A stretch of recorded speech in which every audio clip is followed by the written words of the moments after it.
What's up everyone, Cameron from Definitely Tech here, and today we are doing the PC Build of the Month for April, and most people are getting tax returns at this time. April 15th, the end of tax season, so if you're in college or something along the lines of that, we're going to be building towards that, what kind of PC you can build with your tax return that you can fit in a college dorm. So we're aiming to around the $500 range, and we're going to try to make it as small as possible so it can fit on a smaller desk.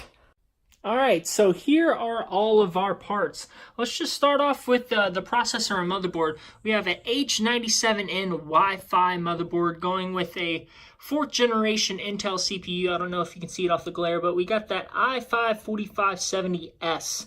And with that, we are going to be using less power. That S is using less power, and we're boosting up to similar performance of that 4570 normal processor. And we're going to be using, this is a dummy kit, but this is just what I have around right now for this build. I have a 16 gigabytes coming in of DDR3, and unfortunately we won't be able to overclock it, but right now we only have 6 gigabytes. I've seen a lot of systems perform phenomenal with 6 gigabytes, and we're going to be cooling the CPU with this low profile, I think it's called the Thermaltake Slim 12 or something along the lines of that. And what's wonderful about the system, we have the IO shield, so that'll go wonderful with our system. For storage, we're going to be using this Intel 240 gigabyte SSD, and that easily it covers, like I've said numerous times, 240 gigabytes of storage, especially in the SSD form factor. It's going to be super quick, and you're going to be handled 2 to 3 games at a time. But for gaming power, we got this XFX RX 580. There's a lot of X's in this, and this is the black edition. So we have this black shroud with the white LEDs, which will shine through the case. And speaking of the case, we have this Fractal Design Node 202, and this case comes with a standard Integra Fractal Design 450 watt power supply. So this system will be able to, so that power supply will be able to run both the 4570S and the RX 580. I think those together, probably around peak power, even after the RX 580's overclock, might only get up to around 300 watts. I believe our final pricing for this system is $483. The processor coming around $60, and the motherboard, unfortunately, is around that $85 to $100 mark.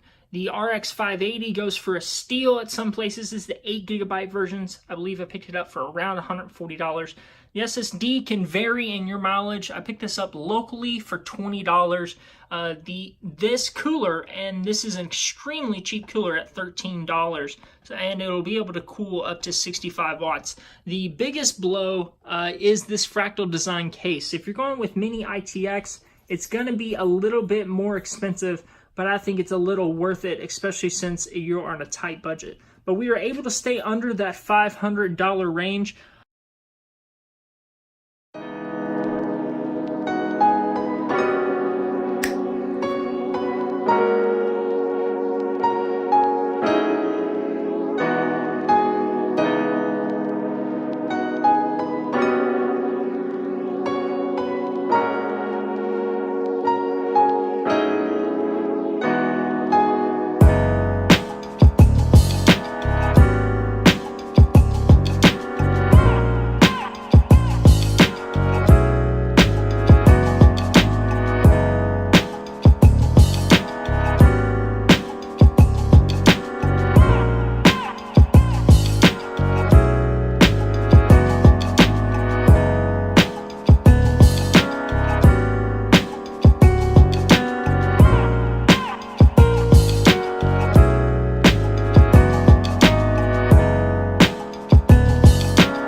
Alright, so we have the system built, and we are on I've kind of jumbled everything into the corner of my desk. As you can see, a single TV and then the system right here. You may be able to see my switch back there, which still can be plugged into this. So this length from this side of the screen to the edge of this is only 2 feet and around 8 inches. So this is wonderful for smaller college-sized desks. I know a lot of times when I was in college, I had to use my desk as a nightstand as well when I was living in the dorms. So since this is a wonderful system for after tax season, using your tax refund to get a system of this size, and it will still perform phenomenally. But we're going to go ahead and use this as a first boot. And it looks like I did not turn the power supply on, or actually I don't think I plugged it in. Hold on. There we go. So the system should be plugged in. I don't have the LED on, unfortunately, but we're going to check the fan, and we're going to hit that power button, and the CPU fan is spinning. I can see lights on the GPU right here, and get that fast spin up. Hopefully we can get that post screen. It is a little loud. You can see some lights off to the right. Maybe you see a little bit discoloration, but we'll see if we can get to that post screen. Hopefully it's in the right input as well.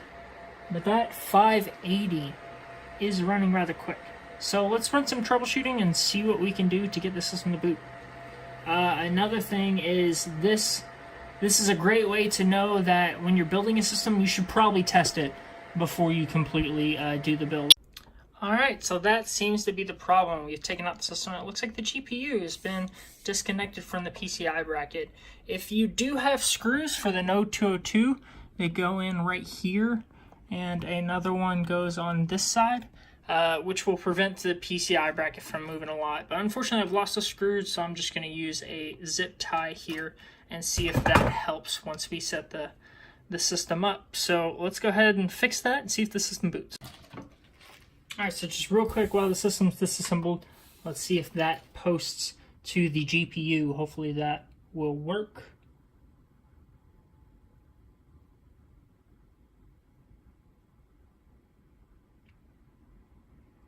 And it looks like it does. We immediately posted and got to there. So I think the next step is just to play some video games. Let's see what the system can do.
Alright, so there is the build for April 2019.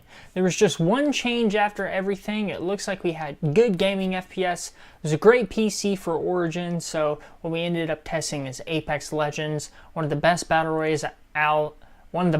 royales out there, and Anthem 2, which is a wonderful third-person shooter new from BioWare.